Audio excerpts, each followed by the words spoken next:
ہو گئے 50 سال کے، اس حساب سے والدین کے پاس کتنا ٹائم باقی ہے؟ بولیے کتنے سال باقی ہیں؟ 5۔ اچھا بچہ بھی کتنے سال کا؟ وہ 10 سال کا ہے۔ بچہ کتنے سال کا ہے؟ اگر اللہ کے علم میں اس کی عمر بھی 50 اور لکھی ہے تو اس کے پاس پیچھے کتنے سال ہوئے؟ بولیے 40۔ اچھا بچے کے پاس، جس کے پاس ابھی 45 سال ہیں بالفرض، اس کا تو بڑا فکر کر کے فکر ہم پتلے ہوئے جا رہے ہیں، اس کا بڑا فکر، اور جس کے پاس اس اعتبار سے اگر 5 سال اس سے پوچھو تو کیا کر رہا ہے؟ اللہ تبارک و تعالیٰ کی بارگاہ میں حاضر ہونے کا، اگر بچے کی عمر بھی 55 سال لکھی ہے بالفرض، اس کے پاس تو ابھی بھی 45 سال ہیں، ان کی تربیت کا بھی فکر کریں، لیکن واللہ اپنی تربیت کو کیوں بھولے ہوئے ہیں؟ ہم اپنی تربیت کو کیوں بھول گئے ہیں کہ ہمیں بھی تربیت کی ضرورت ہے، ہمیں بھی اصلاح کی ضرورت ہے۔ اور جب والدین کی اصلاح ایسی ہو جیسے حضور غوث الاعظم کے والدین کی تھی، تو پھر فرالدر موتے پہ بھی جانے کی ضرورت کوئی نہیں میری جان، ہر معاملہ گھر میں ٹھیک ہو جائے گا، پھر اولاد اس طریق پر چل پڑے گی جو آنکھوں سے دیکھا ہوگا۔ حضور سیدنا غوث الاعظم رحمت اللہ تعالی علیہ کے والدین اس عظمت کے انسان تھے کہ جو اللہ تبارک و تعالیٰ کا خوف رکھنے والے، اللہ کے ولی، اور ان کو اللہ تبارک و تعالیٰ نے آخری عمر میں جا کر بیٹا حضور سیدنا غوث الاعظم عطا فرمائے۔ اور غوث الاعظم رحمت اللہ تعالیٰ علیہ کا مقام و مرتبہ یہ تھا، اللہ پاک قرآن پاک میں ایک جگہ پر ارشاد فرماتے ہیں، اللہ یجتبی الیہ من یشاء ویہدی الیہ من ینیب، فرمایا اللہ تبارک و تعالیٰ کچھ لوگوں کو اپنے لیے چن لیتا ہے، اور جو کوشش کرتا ہے اس کو اللہ تبارک و تعالیٰ راہ دکھاتا ہے۔ افراد کے 2 طبقے ہیں، یاد رکھیں۔ کتنے طبقے؟ 2۔ ایک وہ لوگ ہیں جو جد و جہد، کوشش، محنت سے اللہ تبارک و تعالیٰ کا قرب پاتے ہیں۔ کسی بھی بندے کے لیے اللہ تبارک و تعالیٰ کے قرب کا رستہ بند نہیں ہے، کسی کے لیے بند نہیں ہے۔ فرمایا یہدی الیہ من ینیب، جو اس کی طرف رجوع کرتا ہے، جو کوشش کرتا ہے، اللہ تبارک و تعالیٰ اس کو بھی ہدایت عطا فرماتا ہے۔ مگر ایک طبقہ اس سے افضل اور اعلیٰ ہے، فرمایا اللہ یجتبی الیہ من یشاء، کچھ لوگ تم میں سے ایسے ہیں جن کو اللہ اپنی طرف چن لیتا ہے، جن کو اپنی طرف چن لے، وہ چنے ہوئے اور ہوتے ہیں۔ کوشش کرنے والے کے لیے بھی اللہ تعالیٰ کی بارگاہ سے مایوسی نہیں ہے، وہ چنے ہوئے لوگوں میں حضور سیدنا غوث الاعظم رحمت اللہ تعالیٰ علیہ تھے۔ آپ کی والدہ ماجدہ خود ارشاد فرماتی ہیں، وہ خود ابزرور ہیں اس بات کی، وہ ارشاد فرماتی ہیں کہ میرے ہاں حضور غوث الاعظم 1 رمضان کو پیدا ہوئے، 1 رمضان کو آپ پیدا ہوئے۔ آپ فرماتی ہیں پہلی رمضان کو آپ پیدا ہوئے، عید الفطر کے دن تک میرے بیٹے نے صبح سحری سے لے کر شام افطاری تک میرے بیٹے نے دودھ نہیں پیا۔ پہلی رمضان کو فرماتی ہیں پیدا ہوئے، اور 30 رمضان یا 29 رمضان تک آپ کی یہ کیفیت رہی کہ سحری سے پہلے اپنی ماں کا دودھ پیتے، پھر مغرب کی اذان تک حضور غوث الاعظم نے ماں کا دودھ نہیں پیا۔ یہ اللہ یجتبی الیہ من یشاء، جس کو چاہتا ہے اپنے لیے چن لیتا ہے، ایسی کیفیت عطا فرما دیتا ہے کہ بچپن کے اندر وہ شعور نصیب ہوتا ہے جو بعض لوگوں کو بلوغت کے بعد بھی نصیب نہیں ہوتا، یہ چننا ہوتا ہے۔ حضور سیدنا غوث الاعظم رحمت اللہ تعالی علیہ جب آپ جوان ہوئے، اس رات جس رات آپ پیدا ہوئے، وہ کیفیت کیوں تھی رمضان والی؟ جس رات پیدا ہوئے آپ کے والد گرامی حضرت سید موسیٰ رحمت اللہ تعالی علیہ بیان فرماتے ہیں کہ اسی رات جب میں سویا، جس صبح کو حضور غوث الاعظم پیدا ہوئے، اسی رات مجھے خواب میں حضور کا دیدار نصیب ہوا۔ فرماتے حضور کا دیدار ہوا تو حضور نے ارشاد فرمایا موسیٰ، تیرے گھر میں آج جو بیٹا پیدا ہو رہا ہے، یہ صرف تیرا ہی بیٹا نہیں، یہ ہمارا بھی بیٹا ہے۔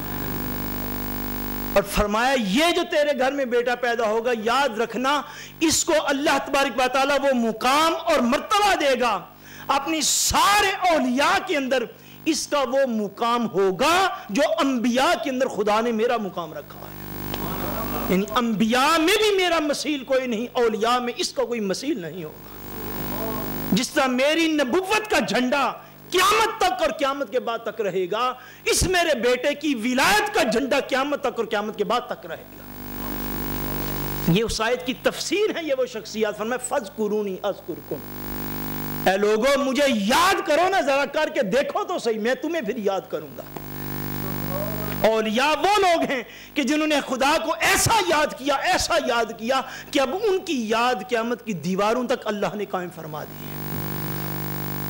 حضور سیدنا غوث العظم رحمۃ اللہ تعالی علیہ کے 2 واقعات بس بیان کر کے تو میں اجازت چاہتا ہوں آپ سے. حضور غوث العظم نے ساری عمر بڑے ریاضات فرمائی، بڑے مجاہدات کیے، بڑے مجاہدات کیا. آپ جب بغداد شریف میں گئے حصول علم کے لیے، ویدر علم حاصل کرنے کے لیے، زیادہ پڑھنے کے لیے، اعلیٰ تعلیم کے لیے، بغداد بڑا علاقہ تھا اس دور میں. آپ جب تشریف لے کر گئے تو اس وقت آپ کی عمر پاک تقریباً 17 یا 18 سال تھی. 17 یا 18 برس کے آپ جوان تھے جب آپ وہاں پر تشریف لے کر گئے.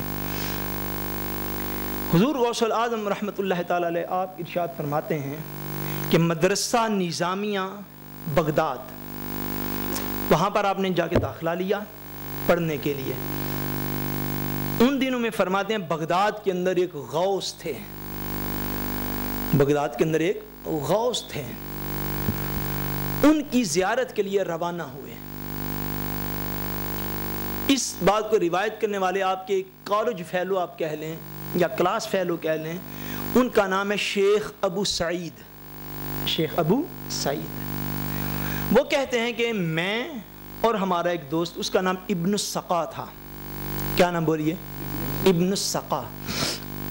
اور تیسرے حضور شیخ سیدنا عبد القادر جیلانی رحمۃ اللہ تعالی علیہ. فرماتے ہیں ہم تینوں جو ہیں وہ جو بغداد کے اندر غوث تھے ان کی زیارت کے لیے چلے. جب زیارت کے لیے چلے تو ان غوث کی فرماتے کرامت تھی جس نے ساری دنیا کو متوجہ کیا ہوا تھا. وہ کرامت ان کے اندر یہ تھی کہ محفل میں بیٹھے بیٹھے غائب ہو جایا کرتے تھے. یوں لوگوں کے درمیان بیٹھے ہیں، بیٹھے بیٹھے غائب ہو گئے، بیٹھے بیٹھے لوگوں کے درمیان تشریف لے آئے. یہ ان کی کرامت کا اتنا شہرہ ہوا کہ ہم نے بھی اسٹوڈنٹ لائف میں تھے، ہم نے بھی سنا، ہم نے کہا چلو ہم بھی زیارت کے لیے جاتے ہیں، ہم بھی دیکھتے ہیں کہ کیسا منظر ہے. فرماتے ہیں ہم تینوں جا رہے ہیں، جس طرح دوست آپس میں باتیں کرتے ہیں، یا جس طرح آپ یہاں سے اگر گرین لینڈ جائیں تو گاڑی میں 2-3 دوست بیٹھے ہوں، کسی بندے کو جا کے ملو، ہر بندہ اپنے اپنے کمنٹس دیتے ہیں، یار وہ بندہ اس طرح کا، یار وہ میں اس سے یہ بات کروں گا، میں یہ کروں گا، میں یہ کروں گا. باتیں کرتے ہوئے جا رہے ہیں تو ابن السقا جو ہے وہ بولا. وہ بھی آپ کے دوستوں میں اس وقت وہ 3 لوگ تھے. کہتے ہیں ابن السقا بولے، ابن السقا نے کہا میں تو جا کر اس غوث کے سامنے اس طرح کا سوال کروں گا کہ میں اس کو لاجواب کر کے رکھ دوں گا. یہ آپ اگر الفاظ کے اوپر توجہ کے ساتھ سنیں گے مائیں بہنیں بیٹیاں آپ لوگ، تو یہ الفاظ کے اندر سارا کچھ ہے. ابن السقا نے کہا کہ میں جاؤں گا اس غوث کی بارگاہ میں اور میں اگر ایسا سوال کروں گا اس پر کہ اس کو لاجواب کر کے رکھ دوں گا. ٹھیک ہے. ابو سعید کہتے ہیں میں نے کہا کہ میں بھی جا کر سوال تو کروں گا، دیکھوں گا وہ کیا جواب دیتے ہیں. دونوں جملوں میں فرق ہے کہ نہیں؟ بولیے تو صحیح ہے. فرق کو سمجھ رہے ہیں؟ ایک یہ کہتا ہے میں جا کر سوال کروں گا تو ان کو لاجواب کر دوں گا، وہ میرے سوال کا جواب ہی نہیں دے سکیں، اس طرح کا سوال کروں گا. دوسرا وہ ابو سعید خود کہتے ہیں، وہ کہتا ہے کہ میں نے یہ کہا سوال تو میں نے بھی کوئی نہ کوئی جا کے کرنا ہے، آخر ہم بھی درس نظامی پڑھتے ہیں. علم بڑی چیز ہوتا ہے، بڑے بڑوں کو مارتا ہے. یہ علم نافع ہو وہ مارتا نہیں، وہ خیر و برکت دیتا ہے. ورنہ علم شیطان کے پاس بھی بڑا تھا مگر شیطان کا شیطان رہا. وہ کہتے ہیں ابو سعید کہ میں نے کہا میں بھی سوال کروں گا، جا کے دیکھوں گا وہ کیا جواب دیتے ہیں. کہتے ہیں ہم نے حضور شیخ عبد القادر جیلانی سے پوچھا، کلاس فیلو تھے اس وقت تو شیخ المشائخ بھی نہیں تھے لوگوں کے سامنے. وہ کہتے ہیں ہم نے عرض کیا آپ کیا کریں گے جا کر؟